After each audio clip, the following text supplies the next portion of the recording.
1968 में एक American business organisation ने क्लैकर्स बनाने शुरू किए। 1970 के आगाज में यूरोप और अमेरिका मुआशरे में क्लैकर्स का इस्तेमाल अरूज पर पहुंच गया। हालांकि इन क्लैकर्स को बाकायदा वजन, रस्सी की मजबूती और दीगर कई चीजों को देखने के बाद बेचने की इजाजत दी गई, मगर एक वक्त में इन बच्चों के लिए यही खिलौना इंतहाई खतरनाक करार दे दिया गया।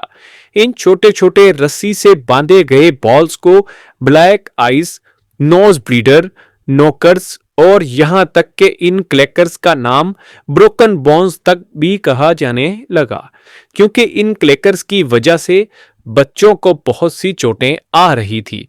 क्लैकर्स इस्तेमाल करते हुए कभी तो बच्चों के नाक की हड्डी फ्रैक्चर हो जाती, यहाँ तक कि इनके बाजू की हड्डी तक भी टूटने के कई वाकयात रूनुमा हो चुके थे। मैं दिन रात मेहनत करके आपके लिए वीडियोस बनाता हूँ। काइंडली मेरे चैनल को सब्सक्राइब करें। मेरी आपसे दिल से गुजारिश है, अल्लाह के वास्ते मेरे चैनल को सब्सक्राइब करें। सबसे ज्यादा खतरनाक बात यह थी कि बच्चे इनको दीगर बच्चों के साथ लड़ाई में इस्तेमाल करने लगे थे, जिसकी वजह से तकरीबन बच्चों के हाथ में एक खौफनाक किस्म का हथियार आ चुका था। क्योंकि इसकी सबसे बड़ी वजह ये थी कि शुरू में जो क्लैकर्स बनाए गए थे वो शीशे या ग्लास के बनाए जाते थे, मजबूत ग्लास के, लेकिन वो किसी हद तक टूट भी जाते थे और इंतहाई डेंजरस भी होते थे। इनकी वजह से बच्चों को जख्म लगने लगे। चेहरे, हाथ पर कट लगने की वजह से बच्चे माजूरी का शिकार होने लगे, बल्कि कई इलाकों में बच्चों को हस्पताल तक भी ले जाया जाना पड़ा। इस क्लैकर्स की वजह से वालिदैन तो अपनी जगह, स्कूलों और कॉलेजों में मौजूदा असातिज़ा किराम भी परेशान दिखाई दिए, क्योंकि कंपनी में शुरू में क्लैकर्स बनाए गए। इन पर तकरीबन 15 किस्म के मुख्तलिफ तजर्बात किए गए और इनकी मजबूती को मुकम्मल और एहसन तरीके से जांच पड़ताल करके मार्केट में बेचने के लिए लाया गया। इन ग्लास क्लैकर्स की वजह से कई मुश्किलात आई। इसके बाद प्लास्टिक के क्लैकर्स बनाए गए, मगर फिर भी यूरोप और अमेरिका में ये हजारों की तादाद में बिकने लगे। सबसे परेशान कुन बात यह थी कि ये सुकून के आदी लोगों के लिए इंतहाई परेशान कुन चीज साबित हो रही थी।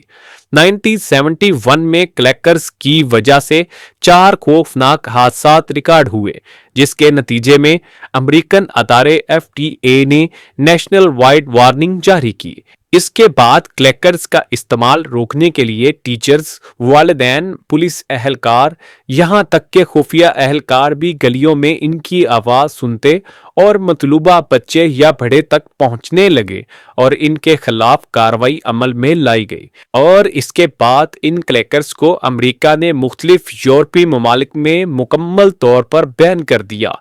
80 की दहाई तक ये क्लैकर्स यूरोप और अमेरिका में कहीं दिखाई नहीं दिए और इन तमाम ममालिक में मुकम्मल तौर पर पाबंदी आयद कर दी गई। वालिदैन, असातिज़ा किराम की दरख्वास्त पर मासूम बच्चे को तहफ़्फ़ुज़ फराहम करने के लिए कई हिकमत अमली अपनाई गई, मगर अब तकरीबन 40 साल बाद यही वबा कराची से शुरू हुई, जो कि लाहौर से होती हुई पेशावर और पूरे पाकिस्तान में फैल चुकी है। नाज़रीन मोहतरम, हम अपने इस चैनल के तवस्सुल से तमाम वालिदैन, असातिज़ा किराम, पुलिस के आला अफसरान से गुजारिश करते हैं कि बच्चों को इस क्लैकर्स जैसी नहूसत से बचाया जाए और मार्केट में इसकी खरीदो फरोख्त पर मुकम्मल पाबंदी आयद की जाए, ताकि मुआशरे में अमनो अमान की फ़ज़ा कायम की जा सके और बच्चों को मुकम्मल तहफ़्फ़ुज़ फराहम किया जाए। शुक्रिया। वीडियो को देखने का बहुत शुक्रिया। अगर आपको वीडियो अच्छी लगी हो तो बराए मेहरबानी वीडियो को लाइक करें और मेरे चैनल को सब्सक्राइब करें। शुक्रिया।